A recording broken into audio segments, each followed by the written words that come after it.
Olá, alunos, alunas.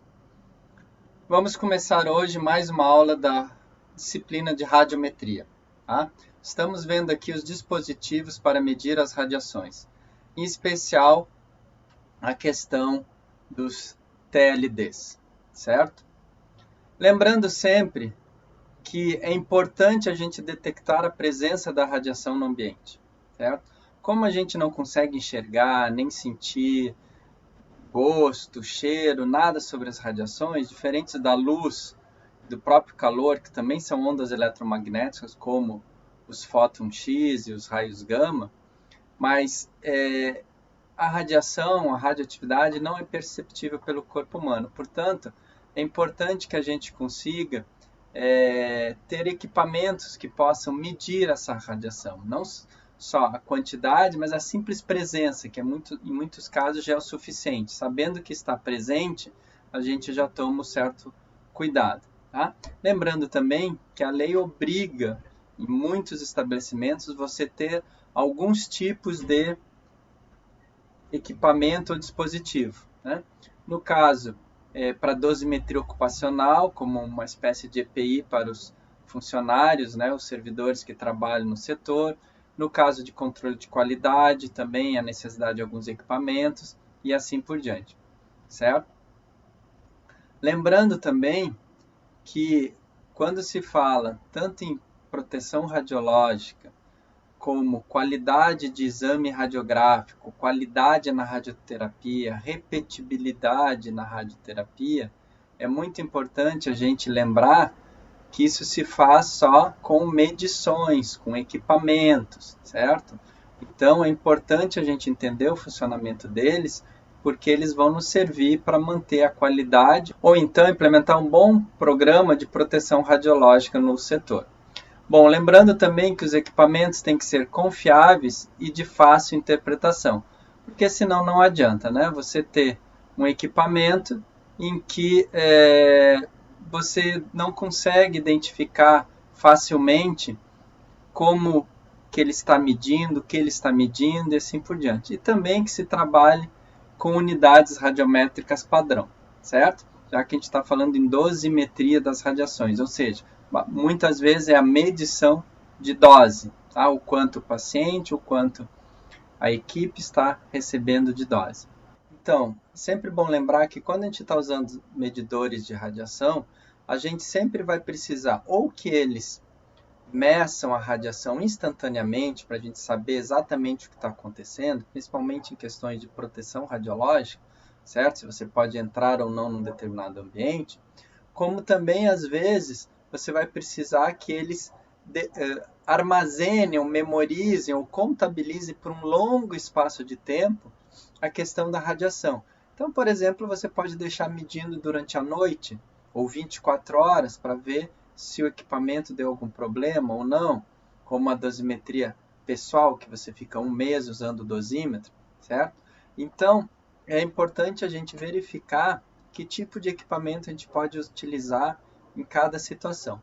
No caso que você precise memorizar a radiação, principalmente por um longo espaço de tempo, um dia, uma semana, um mês, geralmente se usam os chamados dispositivos passivos, ou seja, são aqueles dispositivos que não precisam de energia elétrica para funcionar, certo?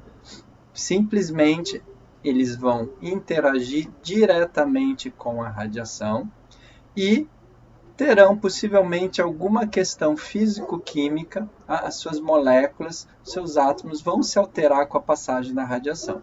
Geralmente esses dispositivos, como essa alteração molecular ela é permanente, tá? Ou pelo menos ela se sustenta por um longo período de tempo, é possível então fazer com que eles sejam utilizados como dispositivos de memória. Se você precisa fazer uma leitura instantânea, aí normalmente se vão utilizar os dispositivos ditos ativos, aqueles que têm uma bateria, uma pilha, ou eventualmente são ligados na luz, e com isso tem circuitos eletrônicos que são capazes de amplificar esse sinal e te darem uma resposta, um número, certo?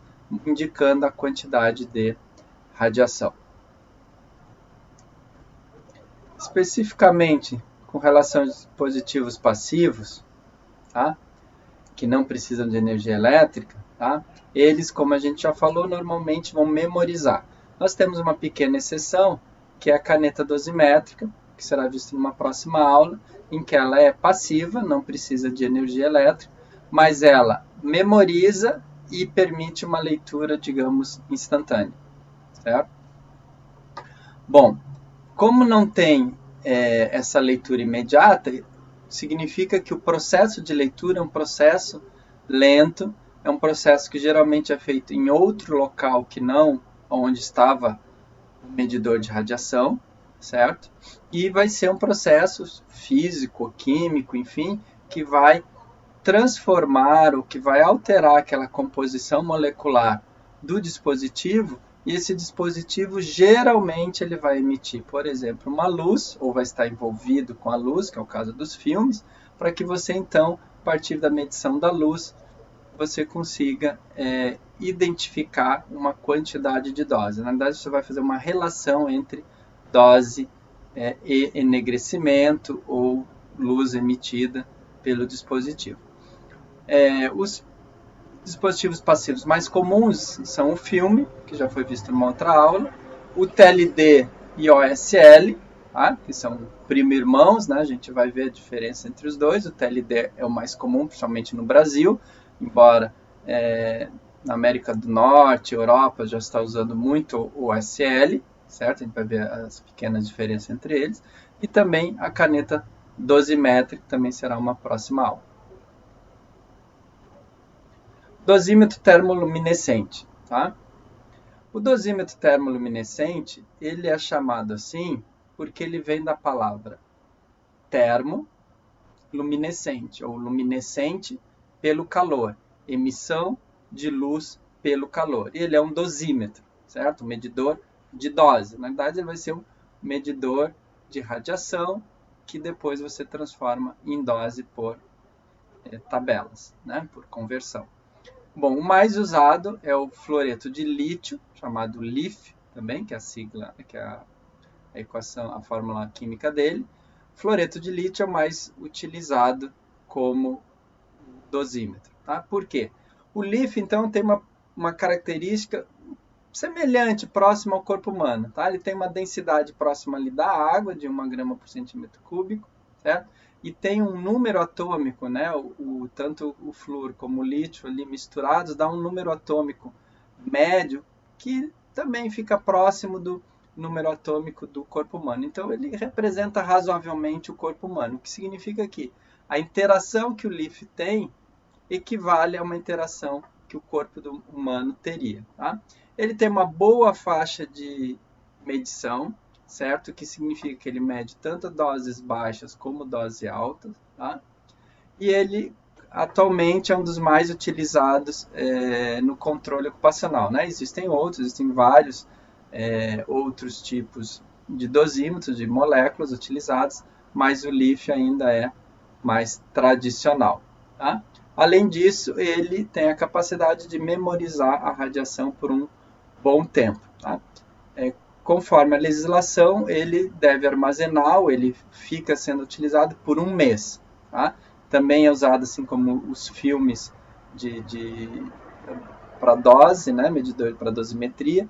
Eles são usados na forma de crachá, você pendura, usa como se fosse um crachá normal de identificação durante um mês e depois então é enviado para um serviço de leitura, ou seja, o processamento que a gente falou do dispositivo passivo que faz a memorização da dose, ele é feito, esse processamento, depois de um mês que você usa, você manda para um laboratório especializado para ser feita a leitura, tá? Então por isso que ele é de memória e ele é passivo, porque ele não tem nenhuma bateria, tá? Ele pode ser usado na forma de anel, certo? Na verdade, o formato é o de menos, a gente já vai ver por quê. Pode ser crachá, né? Esses aqui são os antigos crachás da ProRádio. Um relógio, né? Na verdade, é um dosímetro para ser usado no pulso, certo? Então, aproveitaram aqui essa corrente, aqui essa correia de relógio aqui, colocaram no meio aqui, fizeram um plástico aqui para colocar o dosímetro dentro efetivamente. basicamente, para a gente ter uma primeira ideia de como funciona o TLD, certo? Depois nós vamos trabalhar mais nessas questões. Vamos imaginar, você tem uma pastilha de TLD, certo? Na verdade, ela é formato de pastilha, um cristal, como se fosse um pedacinho de vidro.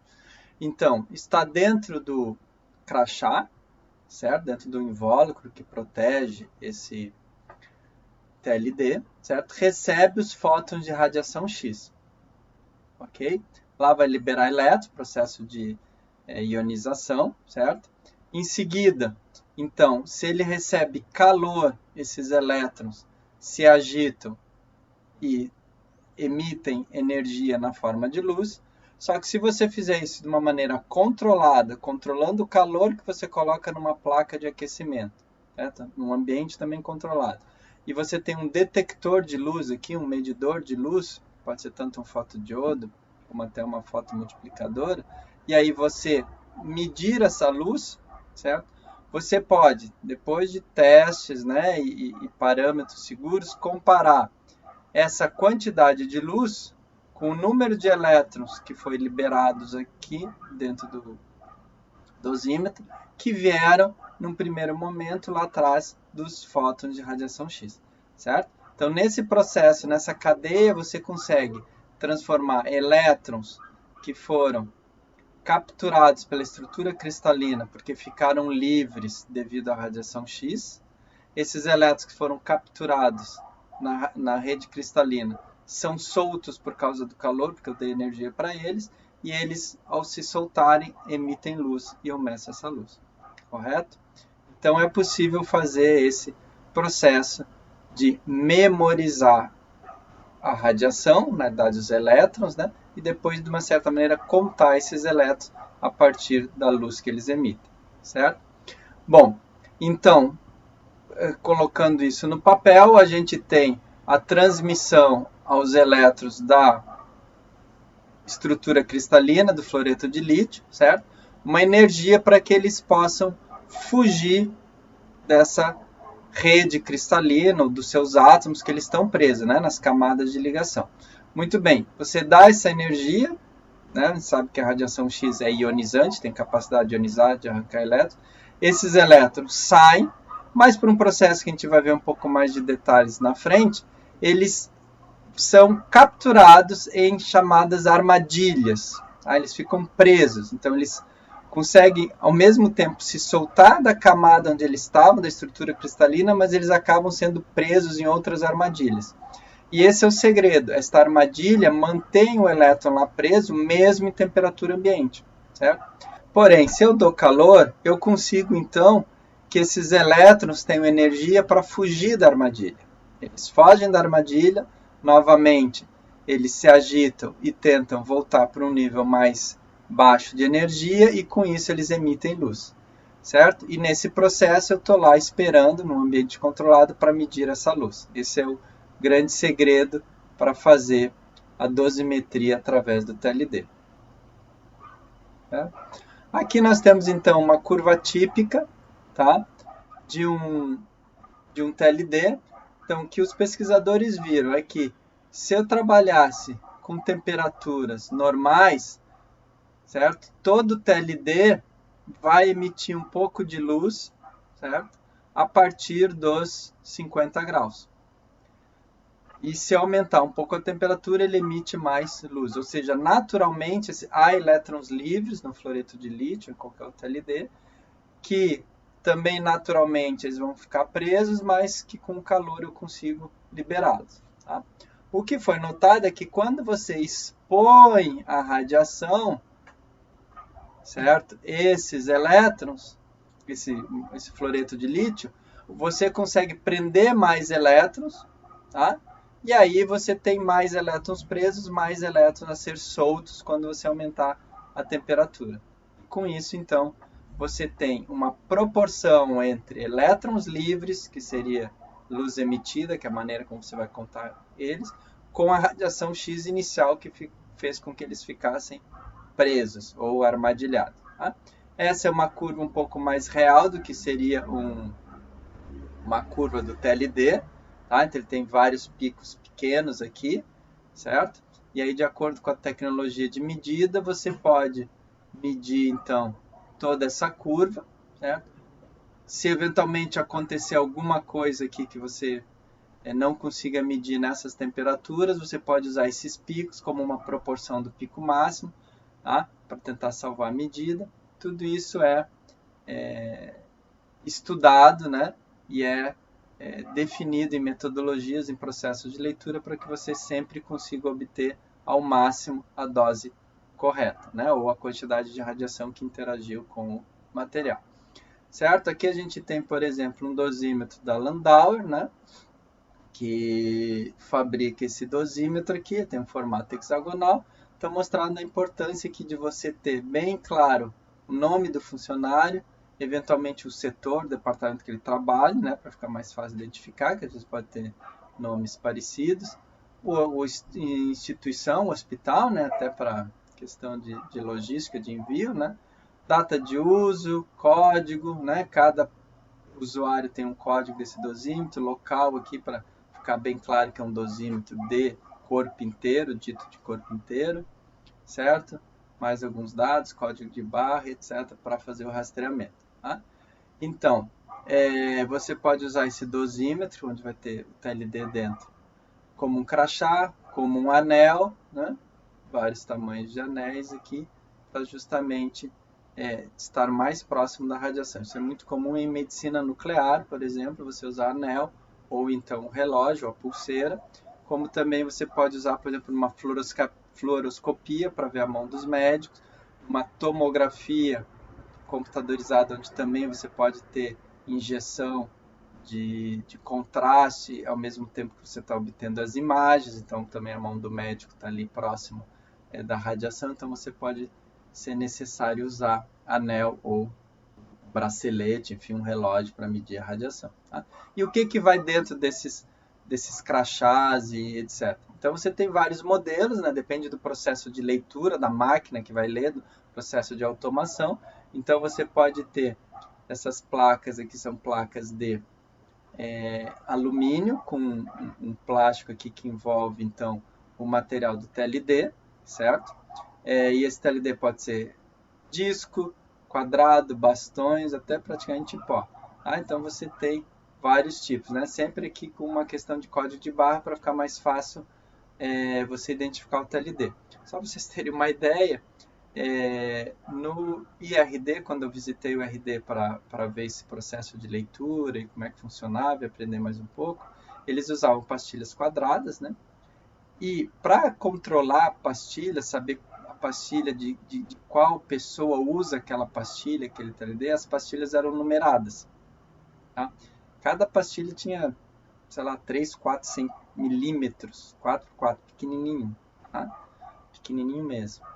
Então eles usavam uma lapiseira, grafite, e escreviam, não sei como eles conseguiam escrever, um código ali, 1T5C. Então aquele era o TLD 1T5C, que pertencia a uma pessoa. O João da Silva usava aquele TLD. Tá? Na verdade é normal você usar no mínimo 2, tá? Às vezes 3 até 4. Por isso que tem 4 espaços aqui para você colocar 4 TLDs. Então você usa no mínimo 2, porque se um der erro, não funcionar, você perder, você tem um outro para ler a dose. Tá? Ou até 3 ou 4, certo? Então eles escreviam aqui. Só que como isso vai no forno, a gente vai comentar, o próprio pó do grafite ele evaporava. Então, a cada 3 ou 4 vezes que eles botavam no forno, eles tinham que reescrever, certo? Com esses processos aqui, que ele fica preso nos vários locais aqui, isso garante que, então, você possa automatizar, então o código de barras vai ser o número do TLD. Tá? Então isso depende da automação do circuito, você vai ter diversos formatos de crachás, né? Ou pelo menos de invólucro para o TLD. Muito bem, como a gente mostrou, vários modelos simples, tá? De leitores, certo? Então aqui vai ler um por um, então esse lá no caso do IRD, você colocava pastilha por pastilha, botava uma pastilha com uma pinça pequenininha, cuidado para não cair no chão, aquela coisa, lia, pegava de volta, lia, pegava outra, assim por diante. até as mais sofisticados, então você pode colocar aquela placa de alumínio que a gente mostrou que tem 4 e fazer a leitura dos 4 ao mesmo tempo, tá? Até sistemas mais automatizados em que você coloca o crachá inteiro, vários crachás, né? E ele vai puxando um por um, vai lendo, né? Vai abrindo o crachá, tirando o dosímetro, depois bota o dosímetro de novo no crachá, te devolve e assim por diante, até completar às vezes 50, quase 100 dosímetros por hora. Isso por uma um grande serviço, né, um grande setor, indústria que precise faça muitas leituras por dia, etc., né, valeria a pena. Tá? Como o equipamento é caro, obviamente, o processo, na verdade, os laboratórios são certificados, você não pode ter isso no seu hospital, tá? Porque não vai ter valor científico se você fizer as medidas, certo? Para ter um laboratório oficial é bem complicado, né? Para você ter, passar pelo Inmetro, etc. Então, o que se faz na prática é se contratar um serviço de dosimetria, certo? Então, você não compra um dosímetro. Você tem 10 pessoas, você não compra 10 dosímetros. Você contrata um serviço de dosimetria para 10 pessoas. Então, você vai receber 10 dosímetros, mais um dosímetro padrão, que a gente chama, que fica monitorando o ambiente, né? Porque se o ambiente tem alta quantidade de radiação, os dosímetros pessoais também vão ter. Então, não é uma dose que a pessoa recebeu, mas sim que o ambiente recebeu. Então, você faz a diferença entre a dose do ambiente e a dose que a pessoa recebeu. Como também, eventualmente, se passar esse material no raio-x do aeroporto, tá? Embora que vá alguns avisos que eles pedem, olha, não passe no raio-x do aeroporto, não sei o que, tal. Mas se eu passar, todos os dosímetros vão receber a mesma quantidade. Então você pega o dosímetro padrão, que pega essa quantidade, e você diminui dos outros. Bom, aqui a gente apresenta então alguns equipamentos, tá? Equipamentos até um pouco mais antigos aqui, como esse aqui, tá? Que tinha um computador e um monitor bem antigo, né? A Therma é uma empresa famosa nessa área de equipamentos de laboratório, né? Esse aqui já tem uma tela integrada, te mostra as curvas. Aqui são todas as gavetas, as bandejas onde você bota o dosímetro. Tá? Essa aqui, então, é uma curva, né, do software, mostrando, então, à medida que você foi subindo a temperatura, né? Aqui embaixo tem toda uma explicação de como é que funciona a temperatura, né? O controle de temperatura, ambiente, aí você tem uma espécie de pré-aquecimento, depois uma curva, tem uma rampa, né? Uma subida máxima aqui, de acordo com o material, etc., né? Até que vai numa temperatura máxima e depois você tem o chamado recozimento, tá? Então aqui mostrando a luz que ele emite. Então não adianta você ficar muito tempo com ele quente, porque ele não emite mais luz. Por quê? Porque gastou todos os elétrons que ele tinha, né? E com isso, todos os elétrons estavam presos, foram soltos, e aí não tem mais luz para emitir. Há esse recozimento, né? Aqui, ou esse calor acima, que é justamente o seguinte. Eu não vou ficar muito tempo aqui aquecendo, né, esperando ele emitir luz, porque eu sei que a quantidade vai ser muito pequena, né, isso tudo já foi calibrado, já foi testado, então eu coloco, pode ser no mesmo equipamento, eu posso levar para um forno e eu dou um calor forte nesse TLD, para quê? Para que eventualmente algum elétron não tenha se soltado, digamos, da armadilha, ele se solte, né, para que não fique tipo memorizado e na próxima leitura ele resolva fugir da armadilha. Aí eu não sei se eu estou lendo a leitura de hoje ou a leitura de hoje mais a leitura passada aí de algum outro tempo, né? Então é importante fazer esse cozimento, recozimento, que chamam que é jogar mais calor, com isso garantir que ele tenha apagado totalmente a memória. Então esse aqui tem LD Cube, que é pequeno, ele lê um por um, você tem que botar na mão um por um, né? E algumas máquinas mais automatizadas, né? Coloca aqui o crachá inteiro, ele abre, tira e assim por diante. Tá? Aqui um com disco, você também pode botar vários aqui no disco, o disco vai girando, ele vai fazendo a leitura. Aqui é aquele que você bota os 4, né? É manual, né? Você coloca os 4, mas é o suficiente aqui para dar uma certa automatizada, né? Então coloca aquele plaquinha de alumínio com os 4 e faz a leitura. Certo? Então, o que é a termoluminescência? Vamos falar um pouquinho sobre esse fenômeno físico, tá? Que é importante a gente entender como ele funciona, já que ele é a base dos dosímetros que a gente usa principalmente aqui no Brasil. Então, a luminescência é um fenômeno natural, né, de alguns materiais que eles absorvem energia, que pode ser inclusive o calor do ambiente, né? E depois que eles absorvem essa energia, passado um tempo, eles reemitem, né? Eles emitem essa energia na forma de luz. Tá? É muito comum esses dispositivos, esse material fluorescente que a gente tem, né? Relógios,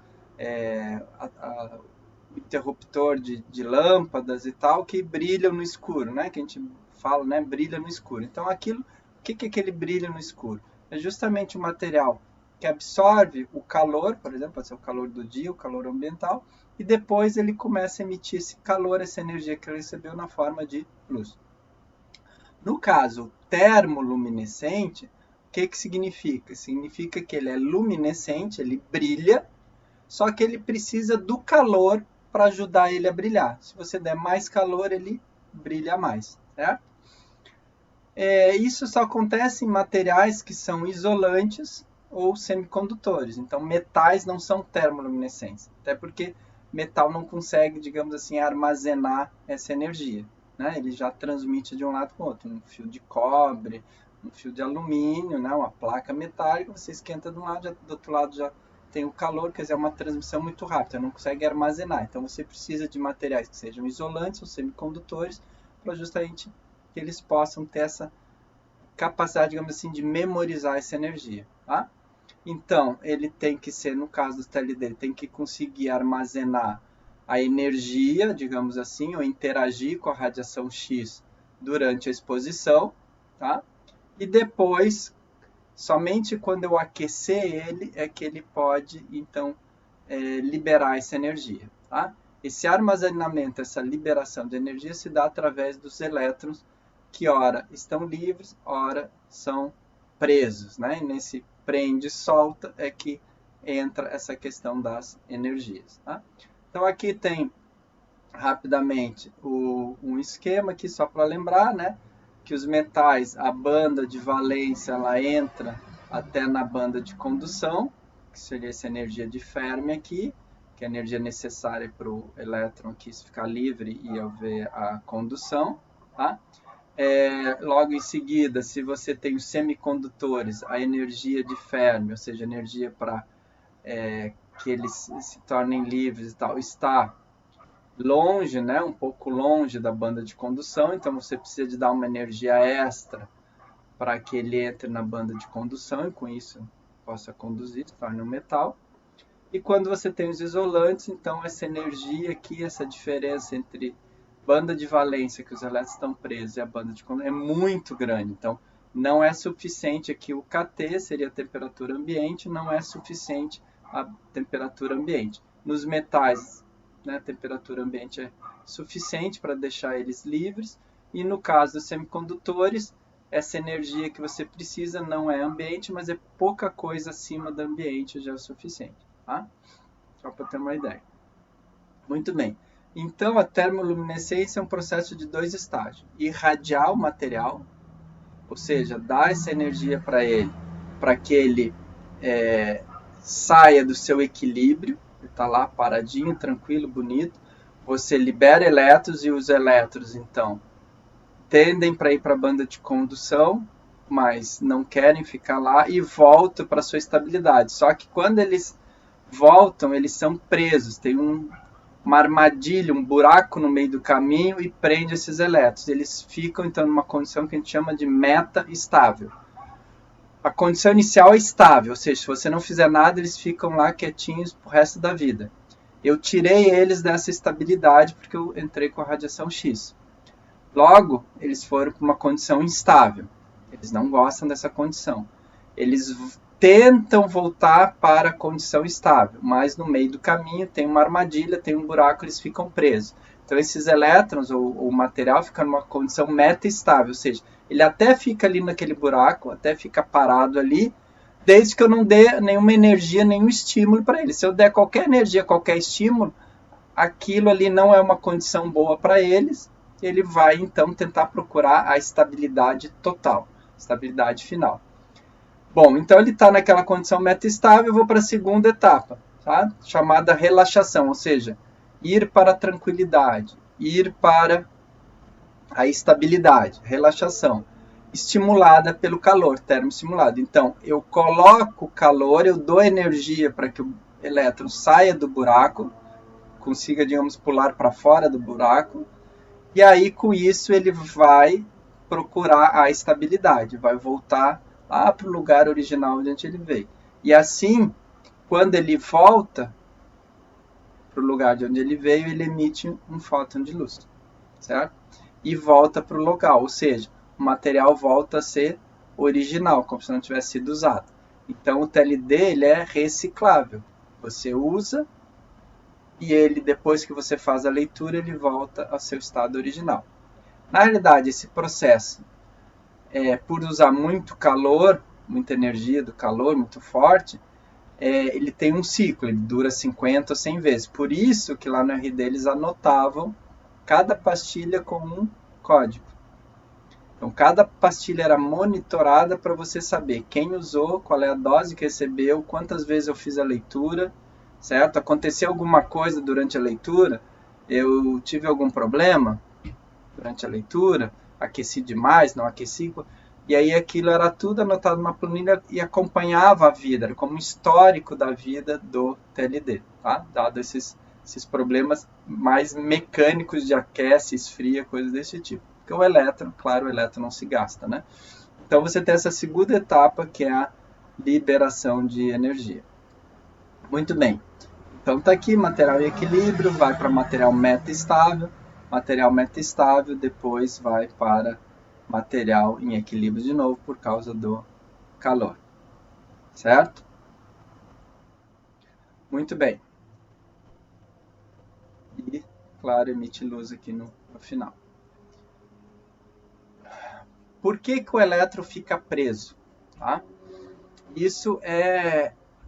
Quem ainda não está acostumado com essas questões da radiologia, da radioatividade, etc., vai ver que existem alguns fenômenos físicos que se repetem. Então, quando a gente fala em radiação característica, radiação de freamento, né, que os elétrons sofrem, emitem radiação X. Quando a radiação X interage com o corpo, né, ou com o material, tá, faz, então, efeito Compton, ou seja, são alguns fenômenos que se repetem, tá?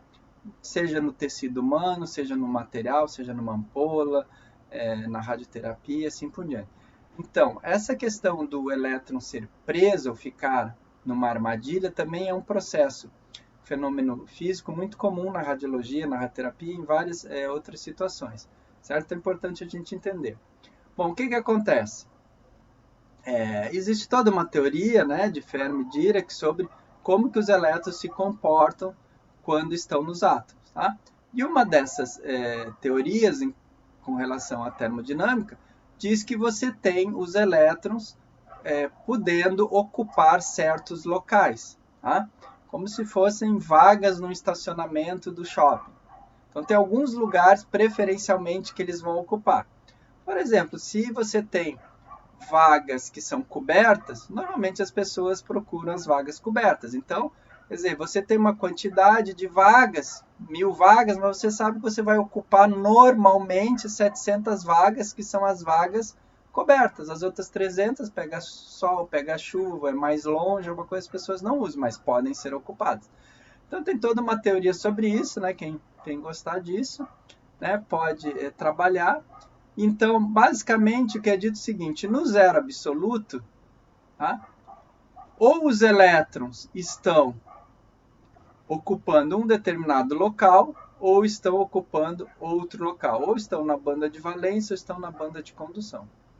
Todos os elétrons que tiverem menos que a energia de Fermi vão estar aqui ocupando a banda de valência. Se você tiver mais que energia de Fermi, você vai ocupar a banda de condução, certo? O que acontece com os metais? A temperatura ambiente, T2, por exemplo, T1 maior que o 0 Kelvin, né, maior que o zero absoluto. Então, nessa temperatura 1, o que vai acontecer? Você tem esses elétrons aqui, digamos, esses locais que poderiam ser ocupados por elétrons, né, não vão ser ocupados, mas vão ser ocupados aqui, vão ser distribuídos para cá, repassados para cá. Então, alguns elétrons não vão ocupar aqui e vão ocupar aqui. Se a temperatura T2 for maior que T1, isso aqui também pode aumentar, certo? Então, à medida que a temperatura vai aumentando, você vai tendo mais condições de ter mais elétrons na banda de condução, certo? Muito bem. Feito isso, o que você faz? Você pega o LiF, tá? Que é um material teoricamente, digamos assim, puro, flúor e lítio, certo? Então, a banda de condução tem uma capacidade aqui de receber elétrons, tá? Certo? Número de vagas, digamos assim, na sua banda de condução aqui, número de vagas da banda de valência, tá? De acordo aqui com a energia. Por causa da temperatura, então um pouco desse local aqui sobe, você pode ter alguns elétrons ocupando esse local, que deixam de ocupar aqui. Juntando a possibilidade com a temperatura, você tem essa distribuição. Então, você pode ter elétrons ocupando aqui, no átomo, na molécula, ou ocupando aqui. Ou eles estão aqui ou aqui. Eles não podem estar aqui, nem em nenhum outro lugar, certo? Aí, o que você faz? Você coloca uma impureza. Por exemplo, európio. Então, você tem fluoreto de lítio dopado ou ativado com európio. Então, o que é o dopado ou ativado? Né? Também às vezes chamado de impureza. Então, você tem um LiF que é 99,99% LiF, átomos de flúor e átomos de lítio. E você coloca 0,01%, ou seja, um átomo em cada 10.000, você coloca de európio. E o que acontece? Então, essa banda de condução do európio está aqui, é diferente da banda de condução do lítio ou do flúor, tá? A banda de valência é a mesma coisa. Então, ali há uma possibilidade de você ter alguns elétrons, poucos, mas tem, certo? De ocuparem esse nível de energia, certo? Feitas as multiplicações por causa da temperatura, então você passa a ter vagas, digamos assim, na parte coberta do shopping, tanto aqui embaixo como aqui em cima, mas você tem algumas vagas que são interessantes das pessoas usarem. Ou porque está perto do elevador, ou da porta de entrada, ou perto do caixa automático. Então, mesmo que ela seja descoberta, se você estiver passando para entrar na vaga coberta e ver essa vaga aqui, diz assim, puxa, mas eu vou estacionar, é na vaga coberta, mas eu vou estacionar lá longe, vou ter que caminhar, pegar a escada rolante, subir, pegar elevador, descer, não sei o que, para ir caminhar até o caixa automático, até alguma loja que está bem na porta da entrada, ou eu estou entrando no estacionamento, passo, vejo essa vaga aqui, eu digo, opa, essa vaga é boa, vale a pena, vou estacionar aqui e deixo o carro ali. Tá? Então é isso que acontece com os elétrons. Tá? Então você tem o que a gente chama de armadilha de elétrons, tá? Feito, por exemplo, pelo európio, tem talho também. Então eu coloco um átomo em cada 10.000, por isso que a gente chama de impureza, que faz o quê? Ele dopa. O que é o dopante? Né? Um doping, né, em inglês. Dá mais força. Então, esse átomo ficou mais forte, no sentido de ser termoluminescente. Ou pode ser um ativador, também a palavra. Fluoreto de lítio ativado com talho, ativado com európio. Por quê? Porque, de repente, ele não é exatamente um bom material termoluminescente, mas com essa impureza ou esse dopante, ele fica melhor, fica legal, começa a funcionar. Tá? Por isso usa essas palavras, dopante, ativado e às vezes até impureza. Muito bem, então você tem uma banda de condução, que a gente chama de armadilha de elétrons, já que os elétrons vão ficar presos aqui. E a cada vez que um elétron sai, ele deixa uma vaga, ou seja, a cada vez que o carro sai, tem uma vaga que ficou ali para outro carro entrar, certo? E também imagina que você tem uma vaga, 5 vagas longe da porta e uma vaga na frente da porta. Você chega, a vaga em frente da porta que você queria está ocupada. Aí você vai lá e vê que a vaga, 5 vagas na frente, está desocupada, certo? Você vai lá e estaciona, por exemplo, nessa quinta vaga. O carro da primeira vaga na frente da loja, da porta, sai. O que você faz? Puxa, quando eu trouxer as mercadorias que eu fui comprar, pesado para mim não carregar, eu vou tirar o meu carro da vaga onde eu estava e botar na porta. O que aconteceu? Você ocupava uma vaga, saiu para ocupar outra. Quem andou foi o carro, mas você pode dizer, cadê a vaga que estava aqui? Apareceu lá. Então a gente diz também que os buracos também, os locais onde os elétrons podem estacionar, também andam. Então você tem uma armadilha de elétrons e uma armadilha de buracos, tá? Que na verdade é a banda de valência do talho, do Europa, enfim, do dopante, e a banda de condução, mas que são diferentes em relação ao lítio. Então, o que nós temos? A radiação X vai atingir aqui o elétron que está preso na banda de valência, certo? Esse elétron, então, vai ganhar energia e vai subir para a banda de condução, certo? Porque ele é um material que é ionizável, ou seja, pode virar um íon. Automaticamente, quando ele sobe, é como se eu tivesse criado aqui uma lacuna, porque se ele estava preso aqui, se estava ocupando essa vaga, criou essa lacuna aqui, ok? Muito bem. Num próximo passo, o que vai acontecer? Este elétron que estava aqui, ele vendo que existe uma vaga na banda de valência, num nível de energia mais baixo, ou seja, ele vai ficar mais tranquilo, mais calmo, ele então desce para cá. Automaticamente, essa vaga, digamos assim, sobe para cá. O elétron que estava aqui, ele não tem mais a vaga aqui na banda de valência, porque foi ocupada aqui por esse setor. Então, o que esse elétron faz? Ele acha uma vaga aqui, numa banda de condução, não a que ele estava, mas nesse aqui, que é um nível de energia menor, que para ele é bom. Quanto menor a energia, mais tranquilo ele fica. Então, ele fica preso aí.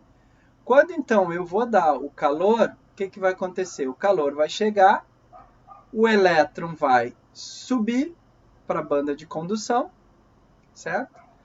Também não vai querer ficar ali e depois ele vai fazer o seguinte, ele vai conseguir voltar para cá. Aqui já está ocupado, não tem lugar. Onde é que tem lugar? Lugar vai ter aqui. Então, ele vai descer no que a gente chama de centro de recombinação. Tá? É um nome dado porque é onde o elétron se recombina com o buraco. E aí vai emitir a luz. Tá? Então, nesse processo de vai e vem, é que ocorre a memorização. Então, a radiação X, ela não é memorizada no TLD. O TLD não memoriza a radiação X. Tá? Nem necessariamente ele memoriza a energia da radiação. O que ele memoriza é que um elétron foi liberado por causa da radiação X e ficou preso numa armadilha. Essa armadilha consegue manter esse elétron por um bom tempo preso. Tá? No caso do TLD, pode ser 3, 4, 5 meses, embora o padrão é leitura a cada um mês. Tá? Mas se você não mandar em um mês, esquecer com a coisa e mandar no outro mês, passar 2 meses, não tem problema, você não vai ter perda de informação. Essa perda é só depois de 3, 4, 6 meses, você começa a perder 1, 2, 3%, 5% da precisão da leitura. Tá? Então, o que acaba fazendo o TLD é memorizar, entre aspas, os elétrons presos. Tá? É isso que ela memoriza, isso que ele guarda. Tá? Isso é importante entender. Tá? Uma coisa muito importante também, isso aqui foi tirado lá do TLD, do leitor de TLD do IRD, Tá? Então aqui mostrando os picos de luz, ou seja, mais elétrons, quando chegou nessa temperatura aqui, o branco é a temperatura, mais elétrons emitiram luz, depois mais, até que muitos emitiram, depois não adianta esquentar mais ainda, né, que ele não vai emitir tanta luz assim. Tá? Então tem alguns parâmetros aqui de funcionamento da fotomultiplicadora, que está fazendo essa leitura, contando esses fótons de luz. Tá? Temperatura de aquecimento, temperatura de aquisição 10 graus por segundo, que é a rampa, né? Durante em torno de 20 segundos, depois para no máximo 240, né? E no caso aqui ele não tem o recozimento, tá? A parte de recozimento, ou seja, aquele calor final para apagar, digamos assim, isso é feito num forno, era feito no forno, né? Não sei se já vão comprar equipamento melhor, tá? E aqui é a quantidade de carga elétrica, digamos assim, de elétrons que foram contabilizados pelos pulsos de luz. Na verdade, você contabilizou a luz, mas aqui ele dá em coulombs, nanocoulombs, que seria a carga elétrica. Tá? E isso daqui, então, tem um padrão. Se você tem 4.000 nanocoulombs, você tem tantos millisieverts, alguma coisa assim. Isso depois é padronizado. Tá? Mas o importante aqui é pensar o seguinte, muitos perguntam, professor, se eu levar o meu dosímetro no sol, por exemplo, ele vai na rua ou no sol, ele vai captar mais radiação e por isso vai dar mais dose, etc, etc, né? Por isso que o patrão diz para mim não levar o dosímetro para fora do serviço, né? Porque senão vai dar mais dose e tal, eu posso, né, ficar de quarentena aí um tempo, aí deixar de trabalhar porque eu estou com muita radiação no corpo. Muito bem. Primeiro, o que a gente está vendo é o seguinte, o dosímetro, ele só libera os elétrons, com isso a luz, para fazer a medição, acima de 90, 100, 200 graus centígrados.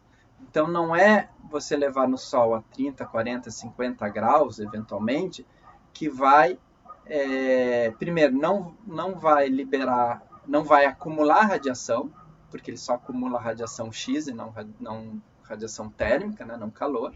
Segundo, se ficar muito quente, 50, 100 graus que seja, você vai liberar esses elétrons, ou seja, vai diminuir a radiação, diminuir a memória que ele tem, os elétrons que estão presos, diminuir a memória. Com isso, o seu dosímetro vai como se que apagar, você está diminuindo a radiação. O patrão só diz para você não levar o dosímetro para a rua por uma questão muito simples. O objetivo do dosímetro é medir a radiação que você recebe no seu local de serviço.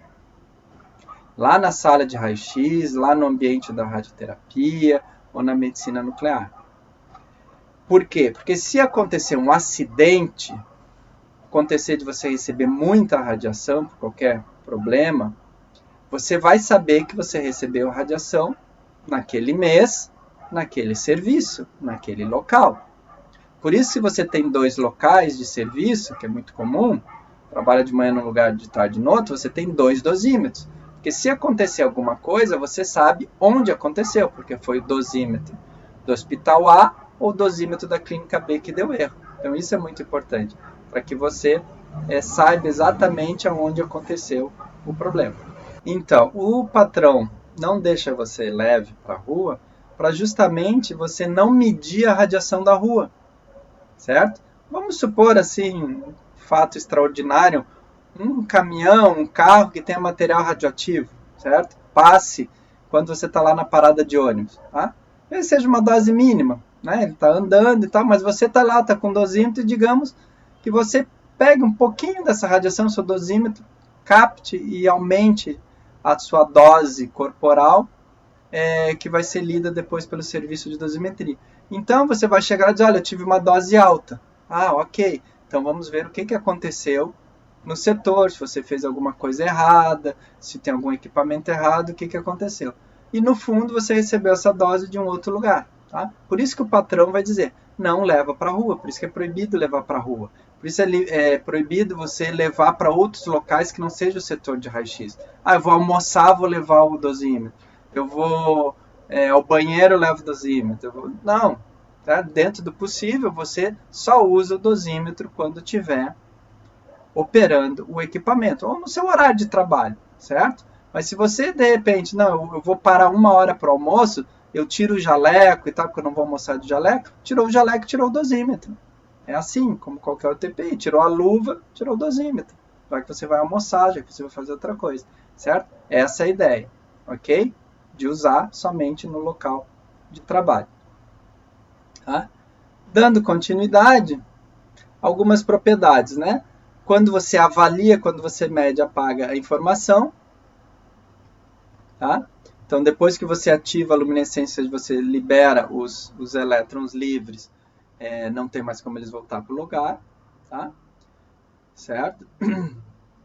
O material pode ser reaproveitado para nova análise, ou seja, aquele mesmo dosímetro, e por isso que ele é marcado, né? Como eu disse, cada profissional tem o seu dosímetro, tá? Enquanto você estiver naquele serviço. Se você trocar de serviço, é claro, o outro local vai te dar um outro dosímetro, a partir dali tu recebe uma outra sequência, digamos assim, tá?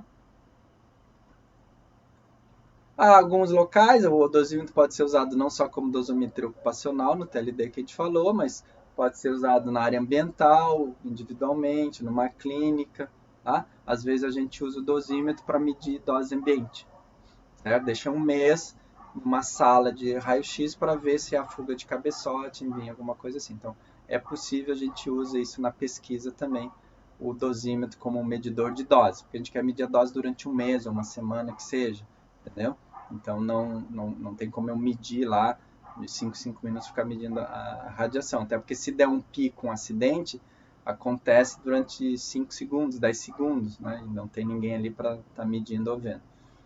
Então, importante. Aqui tem alguns dados de outros dosímetros, né? Com magnésio, com cobre, com o fluoreto de cálcio, tá? Também pode ser usado como dosímetros. Vocês podem analisar faixas, né? Se você quer medir desde 10 micrograys até 10 grays, ele aceita, né? 1 milhão de vezes. Se você quer um pouquinho mais sensível, 0,1 micrograys também dá para medir. Se você quer medir 100 grays, também dá para medir. E assim por diante, tá? Problemas principais, o método é destrutivo, né? Que é o que o pessoal sempre fala em defesa do filme, né, da dosimetria por filme. Se você quiser ler de novo o dosímetro de filme, você pode ler porque o filme é guardado. O TLD não, o TLD você apagou. Leu, apagou, tá? Então não tem como.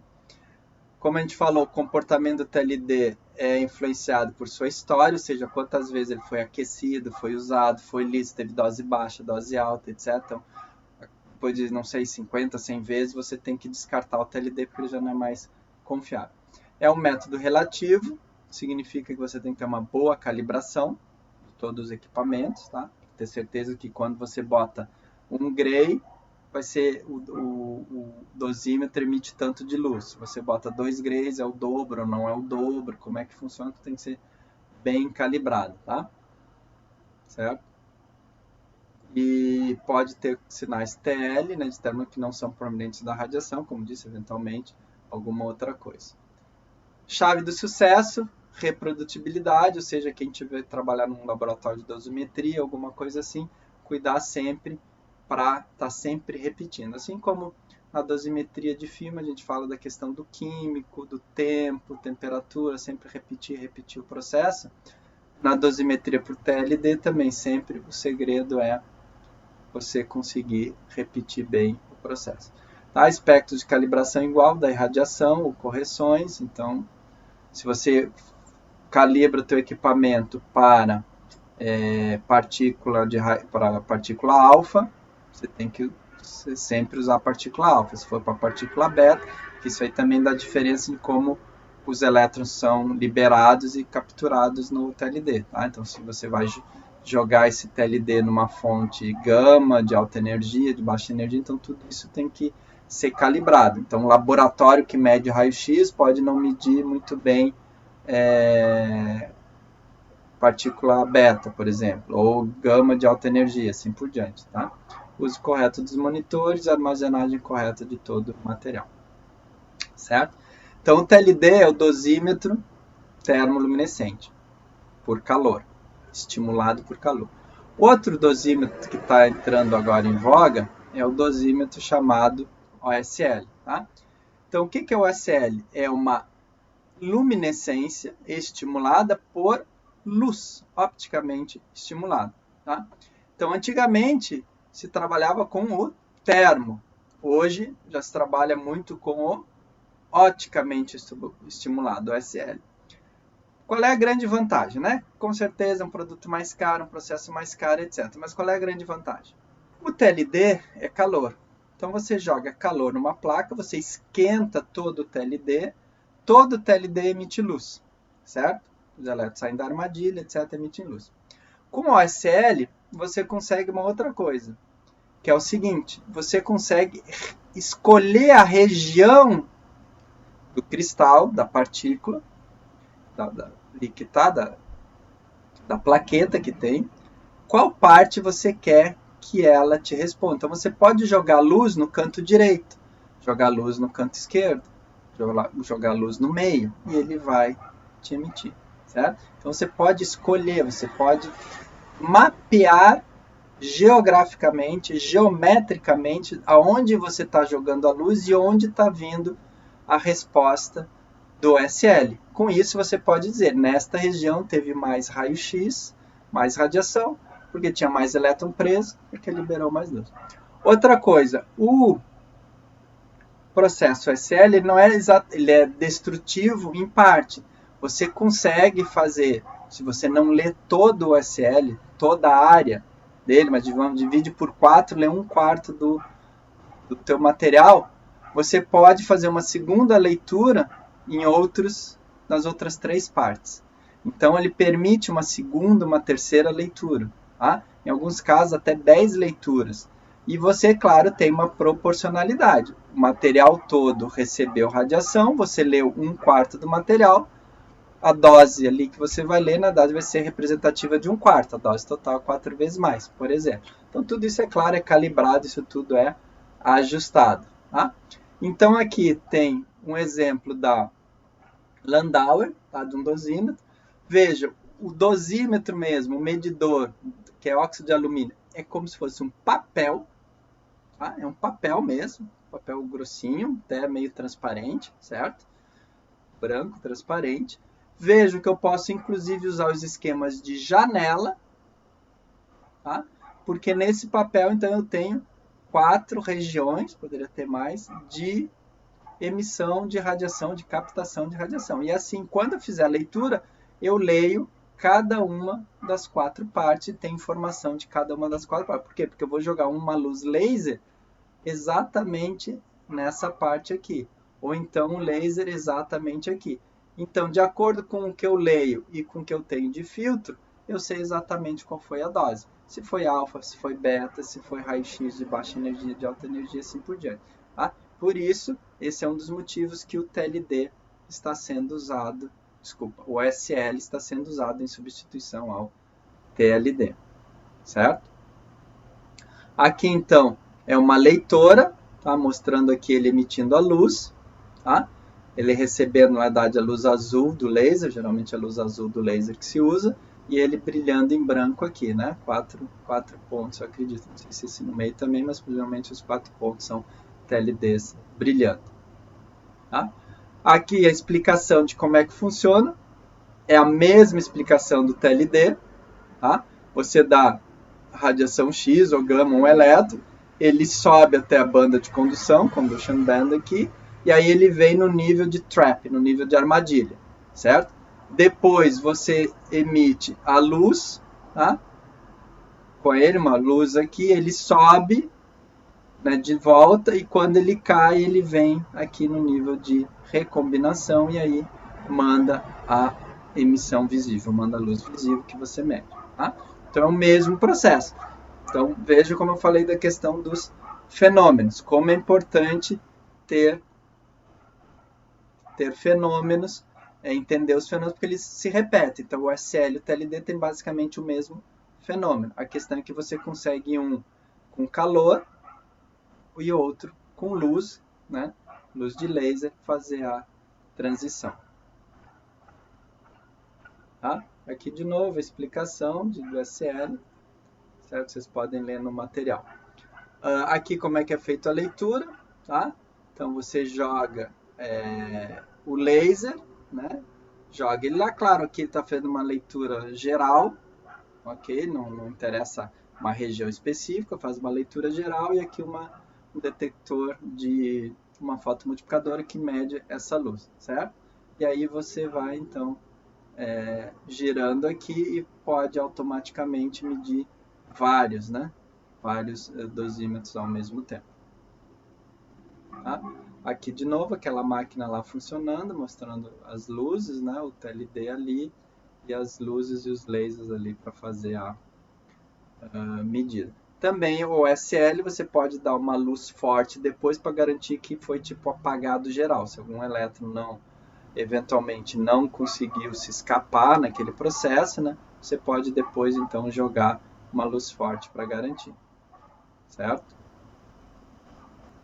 Aqui a questão do tempo e quanto de luz ele emite, então também não adianta ficar muito tempo, certo? Por isso que se você fizer rapidamente medir algumas luzes, né, alguns fótons que ele emitir, você pode cancelar o processo e depois medir de novo, que ele vai continuar emitindo, depois de um tempo ou um outro dia medir de novo, que ele continua emitindo. Claro que ele vai gastando os elétrons que estavam armazenados, né, presos, então não tem mais elétron para emitir, mas você consegue medir. Como você conhece essa curva, se eu medir aqui, eu sei que na realidade, originalmente eu tinha essa quantidade, né? Então você tem essa relação, mesmo que eu meça depois, pela quarta ou quinta vez, eu sei que isso aqui representa um tanto do total que eu tinha, tá? Aqui por fim também quase terminando aqui, o que nós temos é justamente o sinal, quantos fótons, enfim, carga que eu meço e quanto que representa em dose. Então você tem que fazer a chamada curva de calibração. Para cada equipamento, para cada TLD que você tem que fazer a curva de calibração, tá bem? Certo? Então isso faz parte do laboratório que faz essa leitura, controlar tudo isso para garantir. Então, se eu fiz essa leitura, eu sei qual é a dose que eu tenho, certo? E aí, por enquanto, a gente termina essa aula dos dispositivos que fazem a radiometria, né, os dispositivos passivos, principalmente hoje o TLD e o SL, tá? E a gente se encontra, então, numa próxima aula. Até mais!